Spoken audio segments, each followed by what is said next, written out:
Okay, good afternoon and welcome to this General Licensing Subcommittee. First item on the agenda is to appoint chair. So could I ask for nominations of chair, please?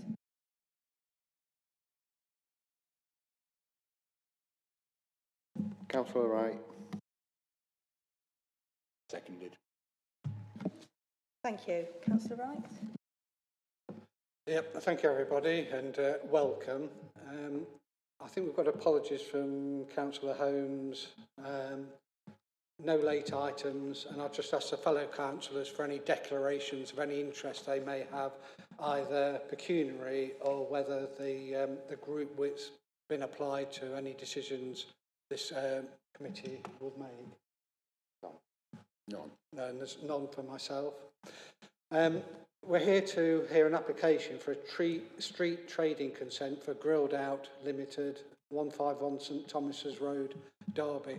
I'm going to explain the process that we go through in a minute, but first of all I'm going to ask everybody to introduce themselves. As stated, I'm Councillor Wright, one of the City Councillors. Councillor Lakin, City Councillor. Councillor Lindsay, Councillor. I'm Jackie Waring, I'm Democratic Services Officer. I'm Zoe Mays, Senior Licensing Officer. Hi, good afternoon. My name's Imran Zafar, I'm the applicant. And also, sorry, just before we go ahead, if I'm going to request if I could have permission to go around 3 o'clock, because I don't have anyone to pick my children up from school, just before you go into... Yeah, I was going to say if I can have permission to go around 3 o'clock, because I don't have anyone to pick my children. I understand. Is it your sister Nadia that's going to represent you anyway? Yeah. Yeah, so Yeah, thank you. it'll be, if that's the case, it'll be Nadia that presents and answers questions on your behalf. Okay, thank you. Okay?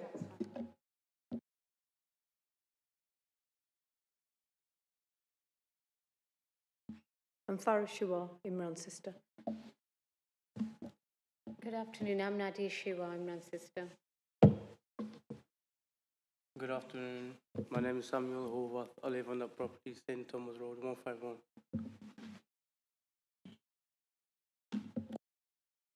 Good afternoon, my name is Zain Zafar, I'm Imran's brother. Good afternoon, I'm Aisha Damon and I'm Imran's sister-in-law. I'm Flo Harper, I'm a solicitor in legal services. I'll be assisting the councillors today.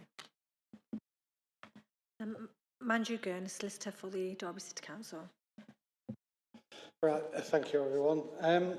Just before we start going through the procedures, if anybody asks for permission to bring any additional documents or information to the hearing, I will have to ask all parties whether they consent to the additional documentation or information being presented. If everybody doesn't agree, then no additional information can be presented. We just rely on what we've got in front of us.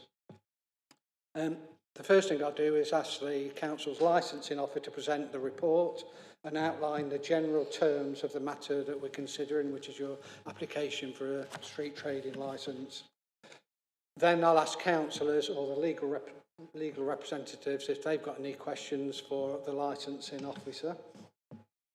Once the questions have been asked to the licence officer, I'll invite any responsible authority to actually make representations. In this case, no representations have been made by responsible authority.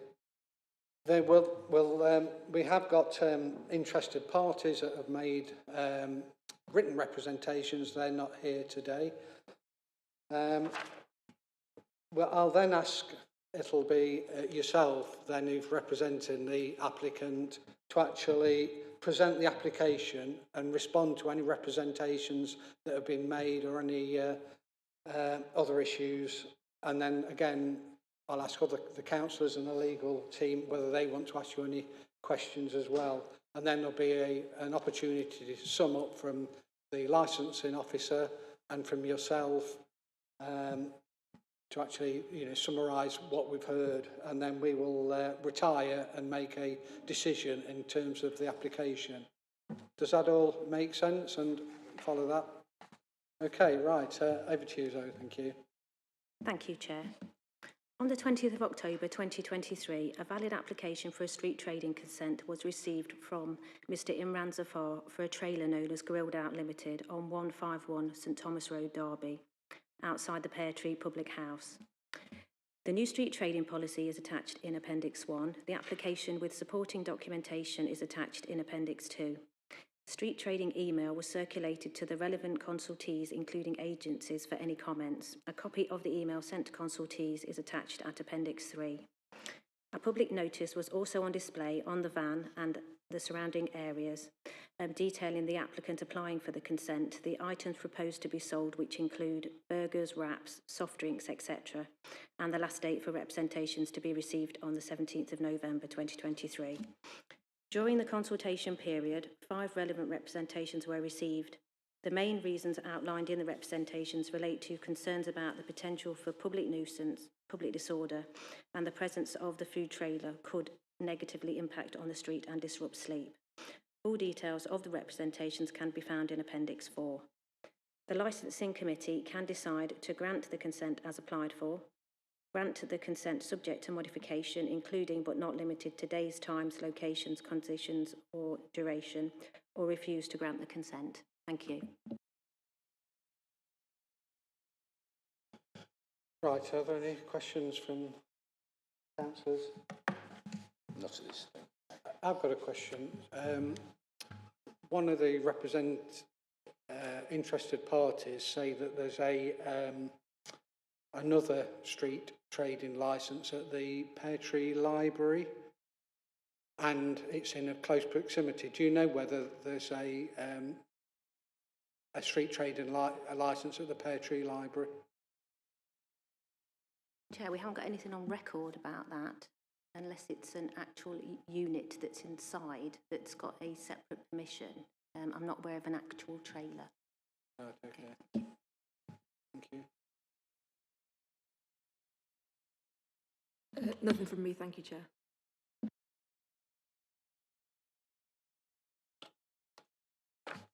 Right, because we've got no responsible authorities here, I'll move on to the applicant and stating your case in terms of the application and responding to the information that's been given by local residents, interested parties, responding to their concerns that were outlined by the licensing officer around nuisance, around noise, litter and commercial need, those sorts of issues.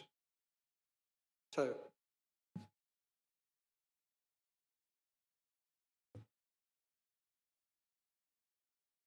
When we went originally to get the signs formed, a lot of the residents on that street didn't have an issue, and they told us they're under a lot of pressure by the people involved. They told them to sign against us opening up there.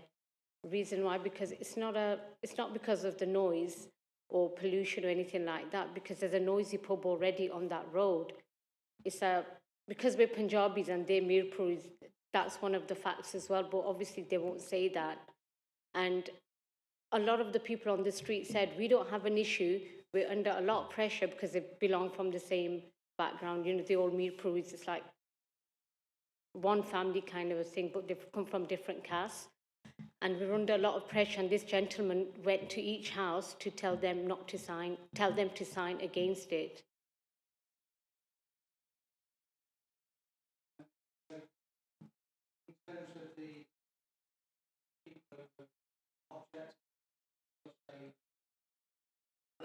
Yes.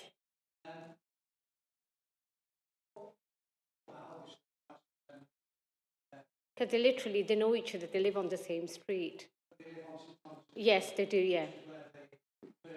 Yes, yeah.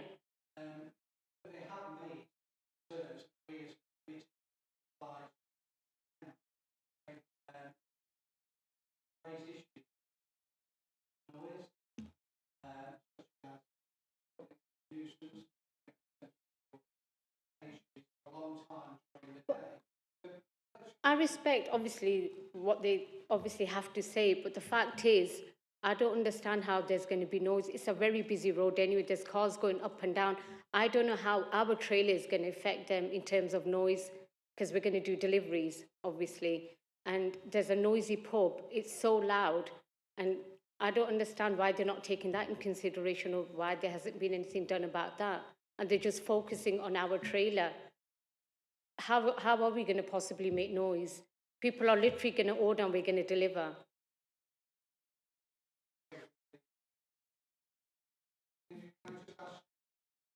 Because you're representing the applicant, Yeah. if you could ask your witnesses to direct their questions through yourself and you make those questions. But can we, well, let's just... It's a unit, we're a family business. We're doing, basically, it's my brother, he's paid for it. We borrowed money of people. I'm a single mum. You know, 10 years ago, my partner put a knife to my throat, made me and my children homeless. He's doing this to help me, you know, to help the family. And I think it's very unfair because of 3 people that are against it. We're having to, so far as a family, it's been going on for a few months now. And we're in a lot of debt because of this. Can we... Yeah. Yeah. Sorry, can I speak? Basically, they're asking concerning the nuisance of time, etc., where we'll be trading. I did initially say it on the first time, you know. Put the mic on. Hi, sorry. Yeah, concerning the times, etc., I did say that we'd be willing to, you know, cut the timing down to facilitate, you know, to avoid any nuisance. So, for example, the pub closes around maybe 12 o'clock. So we'd be willing to close the business prior to the pub closing, so we don't get people coming around from the pub, and that would avoid any nuisance or any noise. So we were willing to even change the timing, etc., to avoid any noise.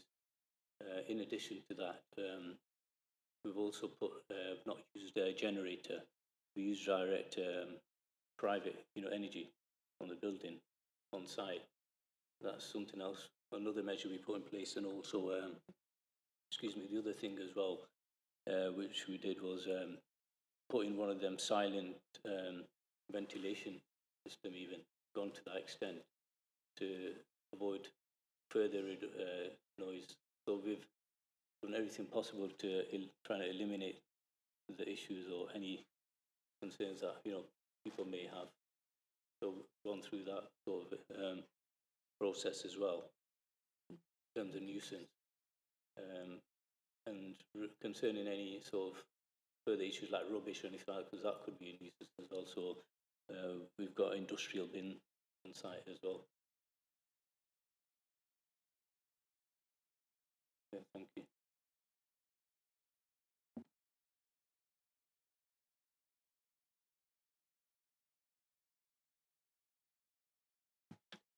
You've stated to yourselves that it's a delivery service that you're doing. How many vehicles you actually proposing to be delivery service? And then how many can actually park on that plot of land where your van is? So there's no traffic congestion. Bearing in mind both sides of the road are double yellow lines and round the corners double yellow lines. How are you going to prevent traffic build-up? There's parking space there. We're going to have 1 vehicle. There's space actually there. For how many vehicles? There's quite a few can about, fit there. I'd say comfortably about 7 vehicles Can fit at a there. time, if not more. It Outside. used to be a medical centre before and quite large. The COP, I don't know if you've seen it. Quite open area. And then I have seen it, but I dispute the fact that you'll get 7 vehicles safely in there, people getting out the vehicles and then getting back in and turning should they need to, because there's no turning point. Yeah, you can do you can reverse and turn back around there. You're on a main road. No, not on the main road, on site. And we would obviously make sure that we'd be present there. We'll make sure that, you know, there's not overcrowding, you know, cars that come in. And we'd advise people accordingly that, you know, they have to get the food and leave rather than, you know, just parking up and staying there for, you know, over a long period or extra any additional vehicles that come in, because there are other parking areas off that road as well, off the main road as well, on the side streets. There's parking everywhere because there's other businesses there as well, you see, and they don't have any parking on the front. People normally park off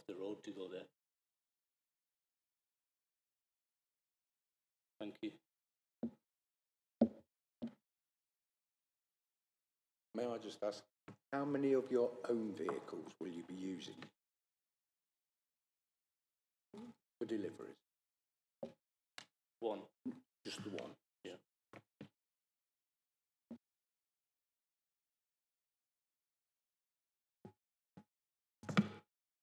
The other thing that I've done is I'm going to be initially looking at, I've signed up with, you know, the food transfer companies as well, you know, like Uber and Just Eat as well. So we're going to be initially working with them. And we'll do everything possible to avoid any sort of, you know, problems that may occur.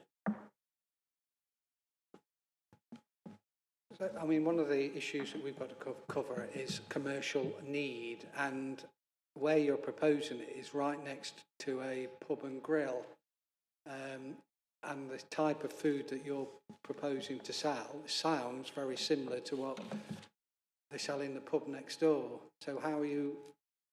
So we've got to be convinced there's a commercial need in that area.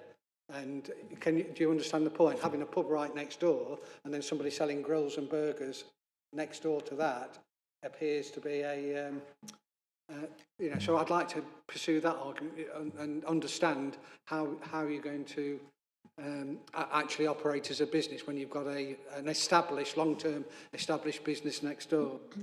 Yeah, because the thing is, with regards to that as well, a lot of the people that live around here, they use halal as well, you know, in terms of food, and also the variety is vast. They have a preference to buy from the halal as opposed to going to a pub. There'll be a lot of restrictions for them, and also I spoke to the landlady as well at the pub concerning that. She didn't have any sort of issues with that, and said, well, we do have multiple other products on there which they don't do at the pub.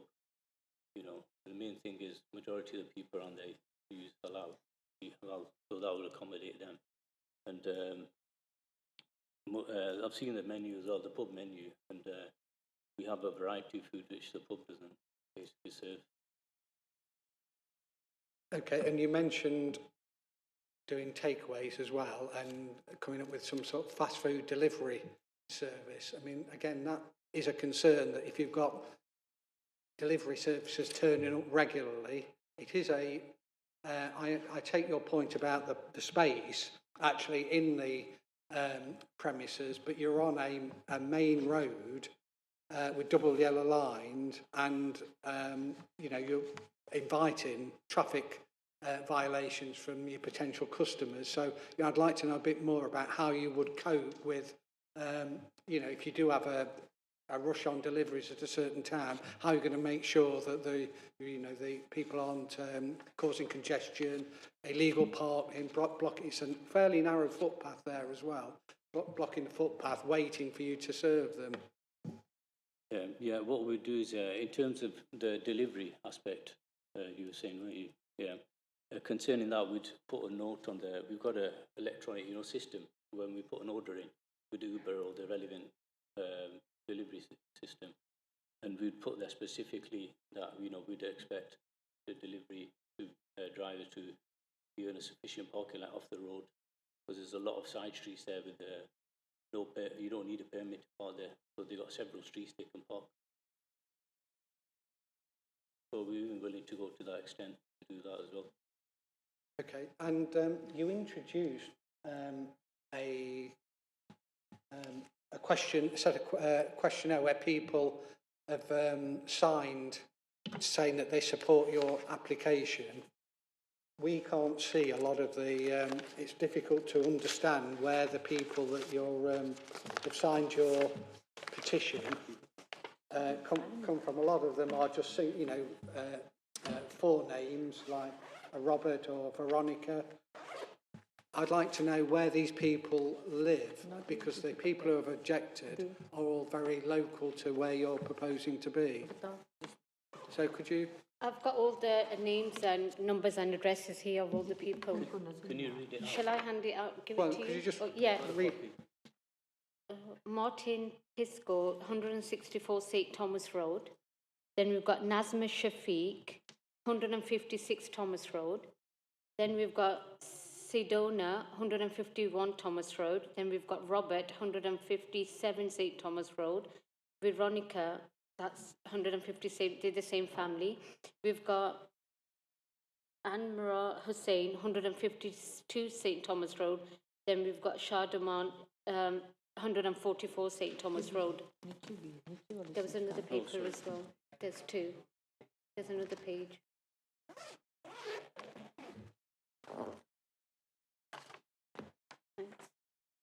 Then we've got Nade Yunus, 180 St. Thomas Road. Kanis Ahmed, 160 St. Thomas Road. Then we've got 8 Havoc Road. That's a different one, sorry. That's not it. Yeah, that's it. Thank you. That's clarified that. Just in terms then, you've suggested that a lot of the issues that the interested party, the other residents that oppose your application, that you'll be able to deal with parking, noise, smells, litter, anything like that. I noticed that your Grilled Out is a very new company. So, you know, what experience have you got in terms of being able to deal with this multitude of issues when your Grilled Out is only probably 6 months old company?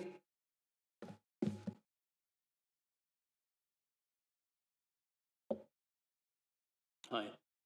Yeah, concerning the company, I've had like support and advice through several months from a very, very close friend of mine.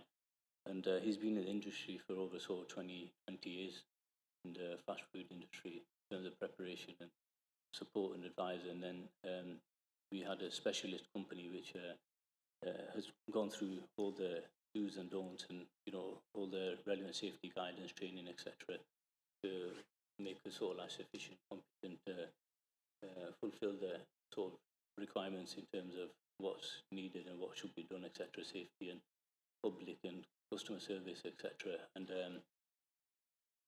the chap that's basically supporting me within this journey, I've got several years of experience there, so that we've got a lot of expertise in the group.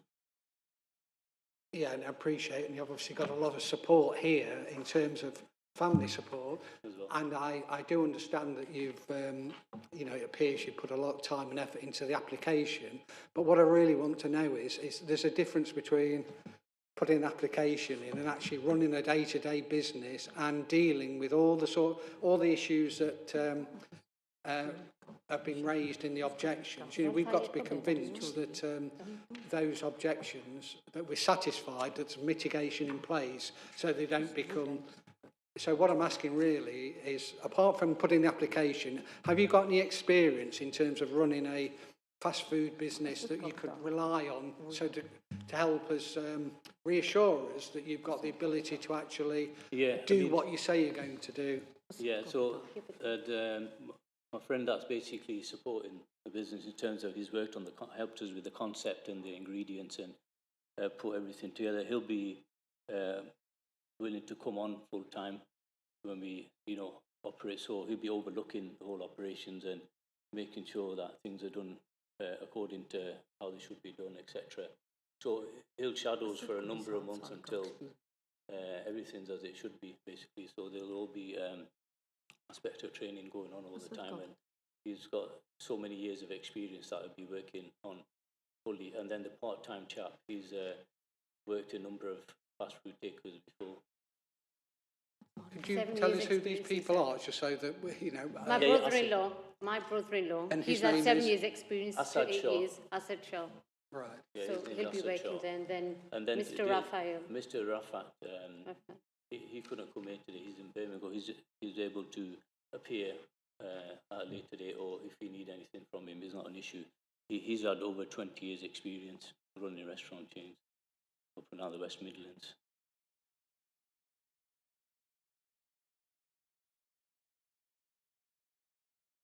Yeah. Noticed on your application form, prevention of crime and disorder, you've put we are installing safety gates with locks over the trailer door, there's a lock on the main door and plus 3, now 4 additional locks with gate bars. Are you expecting masses of trouble with all this security? No, it's just that when you spend so much time and effort into building something, you know, it's like having your home. You want to just have a deterrent or an alarm or something, you know, and just to secure the actual door, because it's a single door. I've put these barriers on top just to make it stronger, and you know, it's safe as well. Okay, and I'm sure I've read somewhere in your application that you're going part-time and your good lady is going full-time. What are you going to do in the process should there be any trouble if she's alone working at night? My brother-in-law will be with me all the time because he's Yeah, obviously- Assad is on the Assad. He'll be available full-time. and then to come on Rafat and, as well.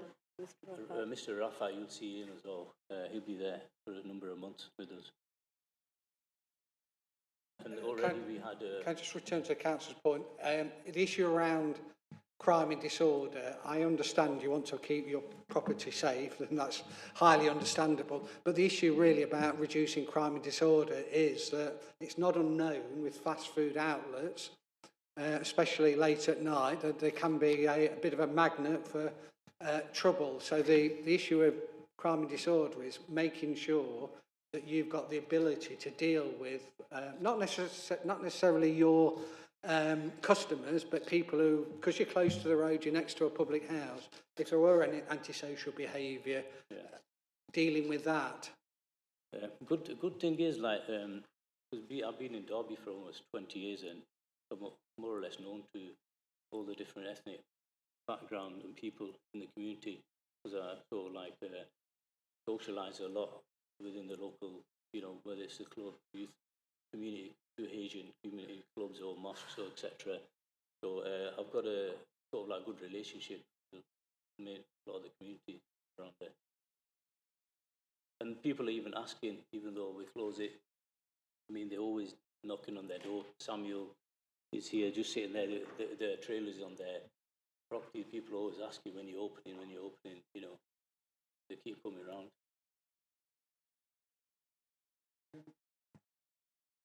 You claimed earlier that it was just a very small group of people who had gone door to door based on the, I think you said caste and that, objections. Yeah. Are these people liable to stir up trouble for you should we grant the licence? No, because we've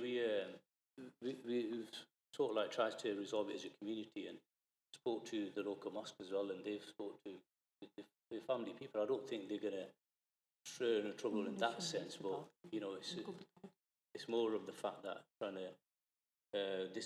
to stop it from going past this stage. That was the main agenda. Because the Imam of the mosque spoke to the family as well.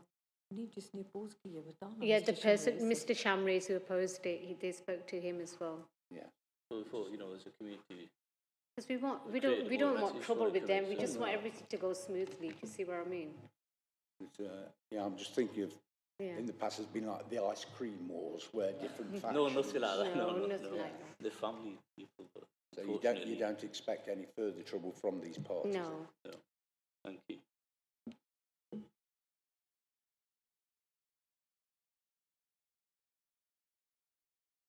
Yeah, you did mention earlier, because at the moment you're asking from 11 hours for 7 days a week, that you would be open to restricted hours. Are you talking now about restricted hours or restricted days, or are you saying that your application now is as you want to, the full application, which is 7 days a week for 11 hours?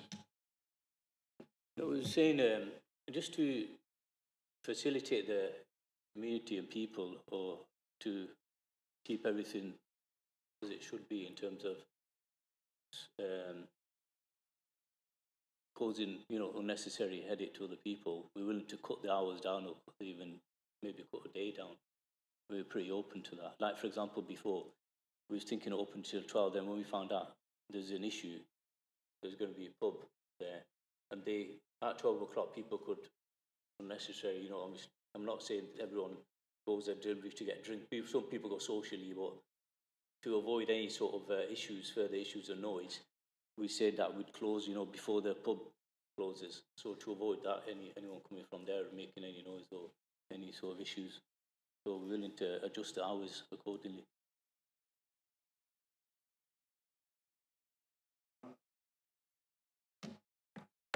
Yes, thank you, Chair. If I may ask some clarification. Just in terms of the hours, when are you expecting to be busiest, just in terms of people actually walking to the trailer and getting food from the trailer directly? And when do you expect to be busiest in terms of deliveries and Uber Eats drivers? At this moment, I can't really determine that, but generally, I'd say if there's any families normally or people that want to eat, normally after sort of 6, you'd get a rush hour, and maybe around sort of could be around lunchtime for working people. Yes, you know. But generally, there tend to be a lot of deliveries for people that are at work. Normally, I'd say it'd be weekend, because kids are off to school and families want to order food for their, you know, family on a weekend, and then I'd expect it could be after 6, but I can't really say right now until we start trading, because then we could determine the hours that we should, you know, maybe close a bit earlier or open it, or take one day off Sunday, or, you know, make adjustments accordingly. So nothing set in stone. We just can't say right now. I think it's way too early to say, but based on my sort of understanding of people and the eating, etc., then that's just one of them. Yeah, sorry. Hope that answered the question. Thank you. Are you expecting it all for it to get quite busy with deliveries later at night? Is there a reason why you're open until 11 o'clock at night? Because it's still quite late. I wouldn't say necessarily because of deliveries, because people tend to eat after work up until that time, and that's why we thought we'd just make it a bit flexible to accommodate other people. But what we will do is, you know, change the times accordingly later down the line. I guess we'll know a bit better maybe a month or 2 months down, you know, from opening. Thank you. Can you just clarify for the councillors, what's the car park used for at the moment, please? It's not being used at the moment. There's a family there. They've got one vehicle, but we've spoke to them and they're quite happy to support us and allow us to use parking. Is this gentleman here outside his house? They've got space. They don't have an issue as well. They can park about 2 or 3 cars. Yeah, I think maybe outside. Just mentioned that. Miss Golden.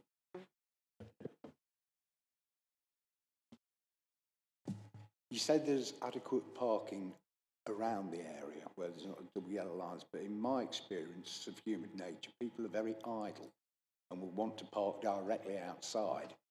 How would you dissuade people from parking on double yellow lines directly outside your premises? We would come out and speak to them, and then, you know, nicely just say, look, appreciate if you can put around the side, and obviously come here, we're going to provide you service and look after you, and then at the same time, they're more than likely to say, all right, no worries, I'll just pop it around the side.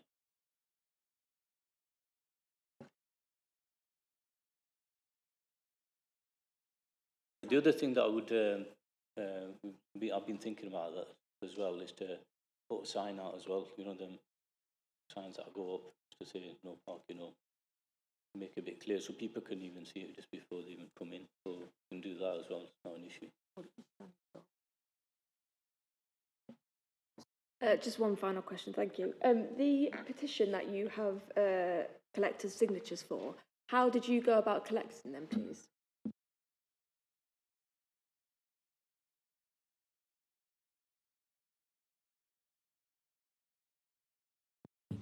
I went myself personally, knocked on to the door.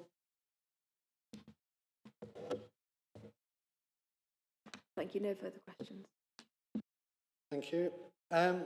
Right, have you got any summary from your perspective? Thank you, Chair. Only that the licensing committee can decide to grant the consent as applied for, grant the consent subject to modification, including but not limited to times, days, location, conditions, duration, etc., or to refuse to grant the consent. Thank you.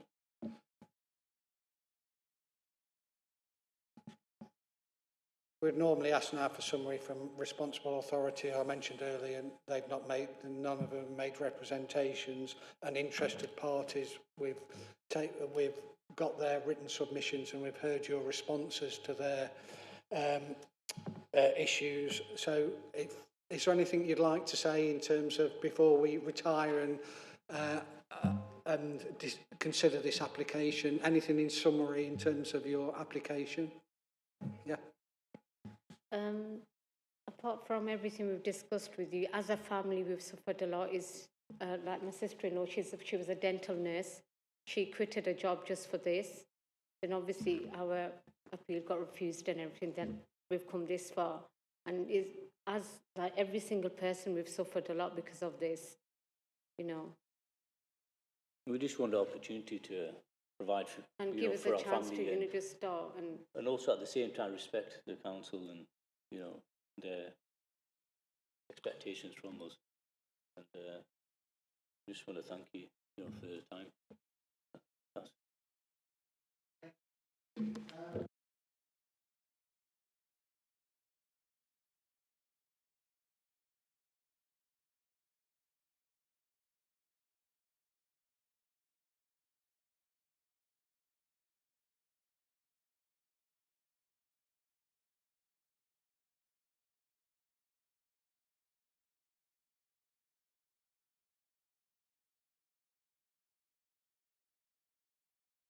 Thank you.